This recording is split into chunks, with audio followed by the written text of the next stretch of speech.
Como você quer começar? Eu gosto sempre de ter um contexto da época que a pessoa viveu, assim, que Brasil que era, o que a gente tá vivendo, quem é esse cara e o mundo que ele vivia, onde ele vivia, qual era o contexto dele.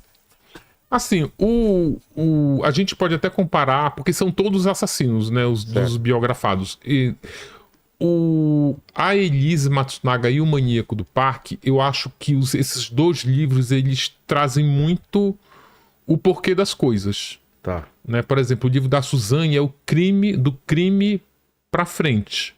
Certo. O Maníaco, a Elise e até a Flor de Lis, o grosso dele é do crime pra trás. Ah, é? Tipo, eu mostro muito no livro do Maníaco do Parque todos os elementos que fizeram dele um assassino, um monstro, capaz de... Pô, que legal. Então, tipo, tem a infância dele com muito detalhe, como ele foi negligenciado pela família, como era ele na escola, que também... o maníaco é assim, ele se torna na vida adulta um assassino cruel, um serial killer de mulheres, mas ele tem uma infância e uma adolescência em que ele é vítima assim, de muitas coisas, sabe? Vítima de abuso, vítima de bullying na escola, vítima da negligência familiar, vítima de abuso sexual praticado por parente. Então o DNA, a construção da personalidade assassina dele, tipo, é muito bem definida no livro. Tipo, a pessoa entende. Claro que nada justifica. É sempre bom também fazer umas ressalvas que é assim, a gente tá falando do maníaco. Porque começam as pessoas, eu sofri abuso, não me tornei uma assassina. Eu era humilhado na escola, não me tornei um assassino. Minha mãe me abandonou, não virei um assassino. Mas, graças a Deus, a gente não tá falando dessas pessoas. A gente tá falando do maníaco. É esse universo dele. No caso do maníaco, esses elementos fizeram dele um assassino. Fica muito claro isso. Onde ele nasceu? Ele nasceu em São José do Rio Preto em 1967. Tá. E aí ele é filho de o pai era coletor de laranja e a mãe, quando ele nasceu, era empregada doméstica. E aí você vê no nascimento, a mãe conta que ela planejou o filho mais velho, ele é o do meio. São 3 filhos. A mãe planejou o primeiro filho. Só que quando ela estava amamentando o primeiro filho, o Luiz Carlos, estava mais ou menos com 4, 5 meses, ela já estava grávida do Francisco. E ela não sabia. Ela começou a sentir as cólicas, começou a sentir enjoo, uma tontura, e ela achava que era por conta da amamentação do filho mais velho. Aí chegou uma vizinha e disse, não, eu acho que tu tá grávida. Como que eu tô grávida? Eu tô com um bebê. E aí, quando tanto que a diferença de um pro outro é de 1 ano. Ele nasceu no mesmo dia.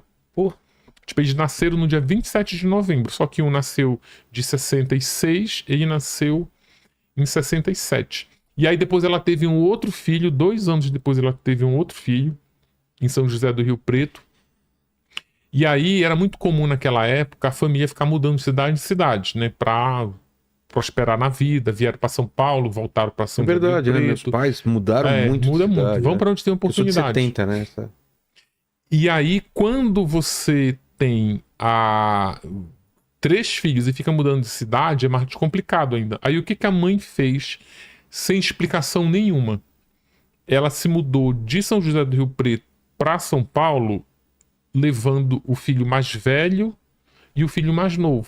E ela deixa o filho do meio, que é o Francisco, morando com a avó.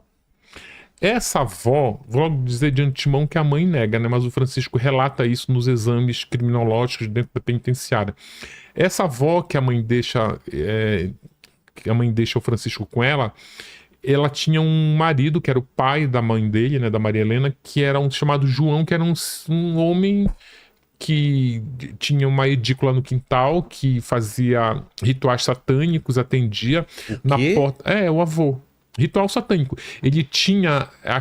Ele anunciava nos classificados e tinha até uma placa na porta da casa dele Lembra daqueles anúncios de... Eu nem sei qual era o tipo de feiticeiro que fazia isso, mas tinha uns anúncios no classificado que era assim: destrua casais, elimina inimigos, traga o seu... Fecha o corpo. Fecha o corpo, traga o seu amor de volta, não sei o quê. Ele fazia esse tipo de atendimento. Sei. Quando o Francisco é deixado lá com 7 para 10 anos, já fica uns 3 anos lá, ele começa a auxiliar o avô nesse trabalho. Começava a auxiliar o avô nesse trabalho. E aí começa ali, tipo, esse avô fazia sacrifício de animais. Esse avô, ele foi acusado de 3 homicídios. Um deles foi a própria esposa, que ele tentou matar com um facão. Caramba. Tudo isso num ambiente onde ele foi criado, na parte da infância, deixado pelos pais. E aí também tem um outro detalhe. Ele teve... Ninguém sabe também por qual motivo a mãe levou no médico, mas ninguém conseguiu saber. Ele nasceu com sobrepeso, nasceu com dificuldade de falar, ele tinha um problema que ele trocava uns fonemas, e ele também demorou a andar. Para ter uma ideia, o irmão mais novo dele, com 2 anos de diferença, andou e falou primeiro do que ele. Pô. E aí ele indo para a escola com esses problemas ele tinha também um problema cognitivo, que também eles não conseguem explicar qual é, mas isso fica muito claro com o histórico escolar dele, porque ele repetiu de ano, repetiu 3 vezes a primeira série, porque ele não aprendia a ler nem fazer contas simples. Putz. Ele conseguia somar 2 mais 2. E aí a turma avançava e ele ficava. Quando ele começou a ter... Que tem um fenômeno na educação que chama distorção de idade série. Se a criança repetir muito a mesma série, ela vai crescendo, ela não pode ficar numa mesma turma de crianças de outra faixa etária. Ah, é? Tu não pode ter, por exemplo, um aluno de 14 anos que está na puberdade junto com criança de 7. Faz sentido. Então... E aí faz o quê? Aí vai para uma turma especial, onde só tem os alunos com esse tipo de distorção. Na década de 70, não é repetente, é tripetente. O aluno já tá... Aluno que era para estar na 8ª série, tava ainda tentando aprender a ler e fazer conta. Na época, a gente está falando da década de 70 já, aonde estava o regime militar de vento em popa. E aonde se aplicava nas salas de aula, não sei se você pegou essa época, palmatória. Não. Tipo assim, na escola pública, tipo, era palmatória, não era essas palmatórias improvisadas, tinha uma palmatória mesmo. Não peguei isso aí, não. Tinha uma Na minha época tinha que era diferente. palmatória com furinho, assim, Sei. pra... Na sua época também tinha que cantar o hino? Tinha que cantar o hino Tinha formação, né? Você ficava em fila, entrava todo mundo... E quando a gente aprontava, você tinha que... Ir pra diretoria. Falar alguma tabuada também. Tinha que decorar a tabuada. Isso não. Minha época tinha que decorar a tabuada. Pô, palmada e ajoelhar no milha da época do meu pai. De régua. Acho que batia com régua. Palmatória. Mas onde foi a sua infância? Foi aqui em São Paulo? Foi em São Bernardo. Porque tu sabe que eu descobri na minha pesquisa que quanto mais interiorana a cidade, mais ultrapassado era os métodos de educação também. Pode ser. Lá não tinha ajoelhar no milho, lá tinha uma professora. Aí os alunos com distorção em idade série iam para uma turma especial, que aí era uma professora bem carrasca, que tipo assim, não, se o aluno não consegue aprender a ler, manda para ela, que ela dá um jeito. E o jeito dela era isso. Ela mandava fazer a tabuada, tipo, errou, qualquer coisa que ela perguntasse, se errasse, era paulada na mão. Caramba. E ela tinha um método que é assim: olha, eu vou te fazer uma pergunta, se você só vai sair daqui quando você responder. E falavam se ele era reativo, se ele enfrentava? Não. Ninguém enfrentava um regime desse. Na época a gente só abaixava a cabeça. A professora, inclusive, quando eles batiam muito na mão, quando a mão já estava lá vermelha, quase estourando, que aí ele fechava a mão, dizia, não fecha que é pior. E aí ele fechava a mão, ela batia aqui, nessa parte no punho. No punho. Sei. essa parte dorsal do punho, cara. E aí eles aprendiam a ler assim. E o mais incrível é que eu conversei com mães e com outros professores, elas disseram, olha, dessa época, elas diziam, tu quer saber de uma coisa? É porque hoje em dia isso é inadmissível, isso hoje em dia é crime, na verdade. Mas era a consciência dos pais, então, né? Os pais iam lá e pediam.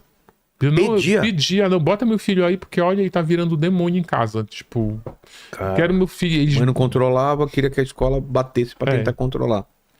Vou mandar o. Tinha mãe que dizia assim: olha, se a senhora não bater nele, ele que vai bater na senhora, porque ele tá. E aí ele aprende a ler e escrever, aprende a ler, escrever e fazer conta sobre esse regime de tortura. E aí tem uma história no livro também que ele, quando tinha uma professora que tinha um carinho por ele. Então, tipo, antes dele ir pra essa turma especial, ele tava numa turma, a professora percebeu que ele não estava acompanhando o resto da turma, e aí então o que ela fazia? Ela todas as vezes, tu lembra daquele ditado que tinha? Claro. Né? Tipo, a pessoa ficava falando umas palavras aleatórias, tu tinha anotando. E aí ela fazia isso, esse ditado de palavras, e aí elas digitavam bem lentamente, né? Tipo, a palavra é fazenda. Ela soletrava, né? Fazenda. E aí todo mundo escrevia no papel. Aí ela escolhia em vez de escrever no papel, para escrever lá na lousa. Tá. E aí ela começou a mandar muito ele, porque ela achava que se ele tivesse que escrever na frente de todo mundo, para não passar o bico, ele ia se esforçar para acertar. Só que aí ele tinha um problema, tipo, não tinha como ele... Cara, aí os alunos começavam a rir da cara dele. Putz. Começava a rir, numa dessas vezes que ele começa a se urinar, e ele começa a ter um distúrbio que ele começa a urinar na cama. Mesmo com de 15, 16 anos ele ainda estava urinando na cama. Ele urinava na cama, no colchão, enquanto dormia, no quarto dos irmãos, e o quarto ficava fedido, né? Porque tu urinar toda noite, e aí os irmãos expulsam ele do quarto, ele vai dormir na sala, começa a urinar no sofá, daqui a pouco a sala tá fedida, e aí o ambiente familiar dele começa a não ser agradável para ele, né? Pô, se tua casa não é um lugar confortável, onde ele passa a viver? Na rua. Ele passa mais tempo na rua. Aí, como ele não era acolhido nem em casa, nem na escola. Nem na escola. Então o que ele fazia? Ele saía de casa para ir para a escola e não ia para a escola, ele ficava na rua perambulando. E aí ele faz amizade com um menino chamado Cirando, e esse menino vai trabalhar com o tempo, ele vai trabalhar no matadouro que tinha lá, chamado Talavina. Talavina não, é Bordon. Matadouro mata os animais, abre e tal. De boi.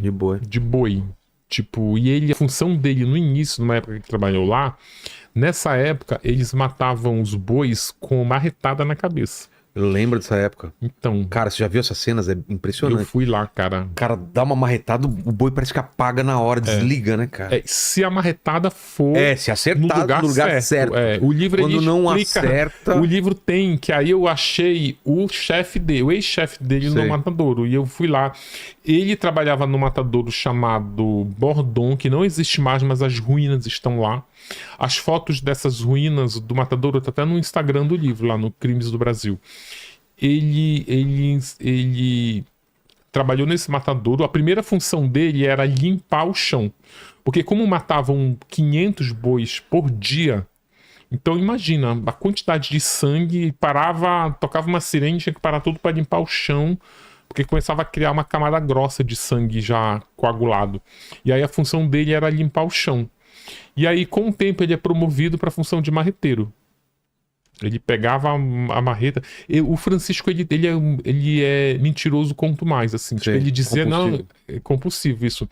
Dizia que a marreta pesava não sei quantos quilos. Eu fui lá, o cara, não. É impossível, né? É impossível você matar e é por produção. Você tem que matar muita marretada. Quanto mais pesada a marretada, mais... chegou aqui. O teclado. Deixa eu só te mostrar isso daqui, cara. Depois que... Não sei se você vai se acostumar, mas me dá uma sensação assim, parece que muda a cabeça. Quando eu tô usando isso daqui, aí, tipo, eu tô escrevendo um livro. Mas ele é por Bluetooth? Ele pega no... É Bluetooth. Ele pega no Mac? Tecnológico, Mac ou PC, qualquer coisa. Ele é por... Ou você liga o cabo, ou você usa ele por Bluetooth aqui. E essas teclinhas aqui, você pode trocar depois se der problema, alguma coisa assim. Mas elas saem ou ela caiu mesmo? Não, é que eu peguei, quando eu puxei... Não, ela sai se você quiser, pra limpar e tal. Ou Isso é uma máquina de escrever, né? É, só que totalmente digital, né? Eletrônica, né? Aqui, ó. E aqui, ó, tem que ser bonitaça, E ela né? tem um cabo USB aqui. Tem. Você É pode ligar por bonito, cabo ou Bluetooth. E aqui você... É o Enter, né? Aqui você pode aumentar o som se você tá E ela é ouvindo. macia, né? Macia, cara. Olha, a sensação é muito boa de escrever. Tá vendo?